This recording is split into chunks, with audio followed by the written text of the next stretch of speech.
He is our partner, channel partner from Faridabad, जिनसे मैंने फरीदाबाद में इन्वेस्ट किया था।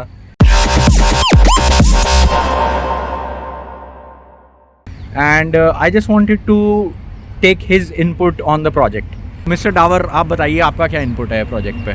मयंक भाई, अगर हम बात करें प्रोजेक्ट की, 43 एकड़ का लैंड पार्सल है पूरा। हाँ। Bank highway. अच्छा। आज की डेट में जितनी भी इन्वेस्टमेंट दिल्ली एनसीआर में चल रही है, हाँ। उस इन्वेस्टमेंट पे थोड़ा सा ट्रस्ट टूटा सा है। अच्छा। प्राइजेस को लेके कि प्राइजेस बहुत ज़्यादा बढ़ेंगे नहीं बढ़ेंगे, 2-2, 3-3 लाख रुपए की बातें हो रही हैं। अगर हम आसपास के एरिया की बात करें, जस्ट एंडिगो पैराडीसो, इसके नेबरहुड में प्रोजेक्ट है। उससे जस्ट आगे एंडिगो का एक प्रोजेक्ट है, मुझे नाम ध्यान नहीं आ रहा, एंडिगो एस्टेट, जहाँ पर 4 फ्लोर अलाउड है। अगर हम कंपैरिजन करें, यहाँ पर भी 4 फ्लोर अलाउड है, गेटेड कम्युनिटी है, क्लब है, सारी की सारी फैसिलिटी है। करेक्ट। यहाँ का जो प्राइस है, हम एंडिगो पैराडीसो से कंपेयर नहीं कर सकते। अच्छा।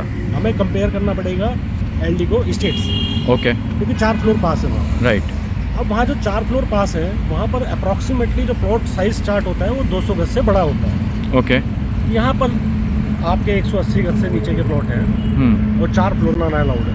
ओके। तो हम उसके रेट से इसको जस्टिफाई नहीं कर सकते। हम आगे मुश्किल से हाफ एन किलोमीटर के डिस्टेंस पे एंडिगो एस्टेट है। एंडिगो एस्टेट में अगर आज प्राइसिंग को अगर हम देखें, काफ़ी बड़ा टाउनशिप है, 200 एकड़ के करीब है। बिल्कुल लास्ट के डेड एंड पे देखेंगे तो वहाँ अप्रॉक्सीमेटली 1 लाख रुपए के आसपास रहेगी। बट अगर हाईवे के नज़दीक वाला प्लॉट देखेंगे तो वहाँ तकरीबन 1.5-2 लाख रुपए गज का रेट है। अच्छा। जस्ट थोड़ा सा आगे अंसल का प्रोजेक्ट है। अच्छा।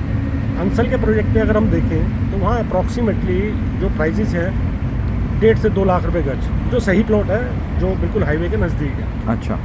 फिर बात करें, जैसे कि कई लोग कहते हैं कि पानीपत, सोनीपत दिल्ली से पहले पड़ता है, तो सोनीपत में ज़्यादा रेट होना चाहिए, पानीपत में कम रेट होना चाहिए।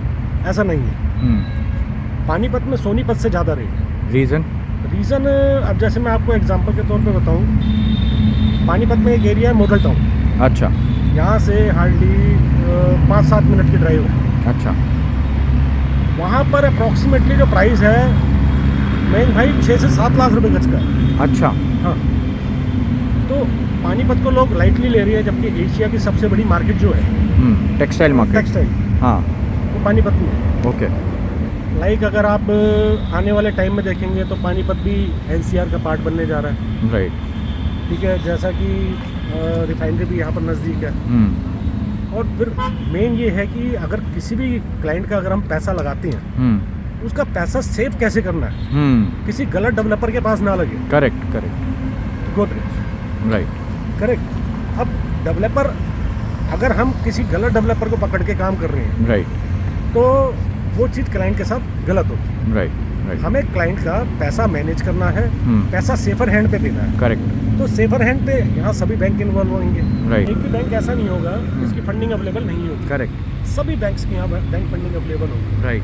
तो मेजर तो कस्टमर से पहले बैंक ही वेरीफाई कर लेगा, वेरीफाई कर रहा है कि ये प्रोजेक्ट जो है हमारे थ्रू वेरीफाई है, लीगैलिटी में स्ट्रॉन्ग है। राइट। क्योंकि लोगों का जो अर्निंग है, हार्ड अर्निंग है, कोई बंदा 1.5 करोड़ का इन्वेस्ट करेगा, 2 करोड़ इन्वेस्ट करेगा, राइट। उसका पैसा सेफ रहना चाहिए। वो सबसे बड़ी प्रायोरिटी है। बस मैं भी इसी चीज़ में मानता हूँ डावर जी कि पैसा बढ़े या ना बढ़े, जो असल है वो तो ना जाए। हाँ। और यहाँ तो बढ़ भी जाएगा, मुझे ऐसा लग रहा है देख के जो प्लानिंग। अगर आपको गोदरेज ने 2 चीज़ें कमिट की हैं, डिलीवर 3 देगा। ओके। ऐसा फरीदाबाद में भी हुआ है। हाँ। आज अगर फरीदाबाद की बात करूँ आप, गोदरेज की सेम लैंड पार्सल है 43 एकड़ का। अच्छा। ये वाला भी सेम है। अच्छा। तो आप उसका मिरर प्रोजेक्ट पकड़ के चलो। राइट। और उसका तो बहुत डेटा है ऑनलाइन। मेरी खुद की 2 वीडियोज़ हैं गोदरेज की। आज की भी हम थोड़ी फुटेज डाल सकते हैं आफ्टर योर आफ्टर दिस। बिल्कुल। आप एक बार शेयर करिए, कस्टमर्स विल बी इंटरेस्टेड। और क्लब हाउस आई थिंक उससे तो बड़ा ही प्लान कर रहे हैं। यहाँ पर बड़ा प्लान कर रहे हैं। यहाँ बड़ा प्लान, यहाँ पहले से प्लान है। वहाँ का जो क्लब हाउस है, वो क्लब हाउस प्री प्लान था कि एक लैंड पार्सल मिलना था, वो लेंगे फिर क्लब बनाएंगे। करेक्ट। उसके बाद डीपीटीपी से एक मार्केट लैंड परचेज किया गया। राइट। वर्बल कमिटमेंट को ऑन पेपर लाया गया। राइट। बट यहाँ पर ऑन पेपर पहले से ही लेके आए हैं। राइट। और बिल्कुल हाईवे के ऊपर है। लोकेशन अगर आप देखेंगे, लोकेशन में कोई डाउट ही नहीं है। राइट। हाँ, लोगों को इस प्रोजेक्ट के अंदर एंटर कैसे होना है, किस स्टेज पे होना है, उस स्टेज के लिए ही हम लोग बैठे हैं। समझ गया आपकी बात। कई लोग क्या करेंगे, वो ऐसी स्टेज पे एंटर करेंगे जब उन्हें प्लॉट ही अलॉट नहीं हो पाएगा। समझ गया। लेट से 750 प्लॉट है, यहाँ 1500 लोगों ने अप्लाई कर दिया। राइट अब आप किस लेवल पे एंटर हुए हो, लेट से आप एंटर हुए 200 नंबर पे, राइट, तो आपके पास 750 प्लॉटों में से आज से पहले 200 प्लॉट निकल चुके होंगे। आपके पास 550 प्लॉट और बचेंगे Right. चूज करने के लिए।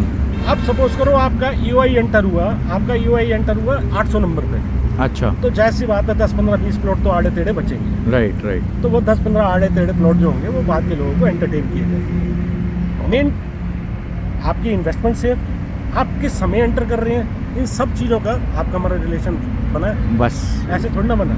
वो रिलेशन ही इम्पोर्टेंट है। एंड होपफुली यहाँ पे आप अच्छी अलॉटमेंट करा पाए। मेरे को लगता है गोदरेज में डाउट तो कोई और होता नहीं, बस अलॉटमेंट अच्छी नहीं हो पाती, उसके लिए आपका सपोर्ट चाहिए होगा। मैं भाई जैसे हमने आपको मोराल को अप किया, हाँ आपकी इन्वेस्टमेंट आज तक होल्ड करके रखी वहाँ, हाँ। आपके प्लॉट बिकने नहीं दिए कुछ, राइट, वरना आप सारे बेच देते। आपके हमने कुछ प्लॉट बिकने नहीं दिए, आपके मोराल को अप किया। Thank you so much for that insight. हाँ। आगे जैसे जैसे प्रोसेस आता रहेगा वील मोटिव सिर्फ कोई भी ऐसा नहीं है कि प्लॉटिंग को प्रमोट करना है, बेचना है। It's just relationship that we have to build, and इसी रिलेशनशिप की वजह से आज ये मेरे को पानीपत ले आए हैं। आई वाज समवन जो एनसीआर से कभी बाहर नहीं निकलता था। So thank you for your time, have a good day, we'll keep you posted. Thank you, bye bye.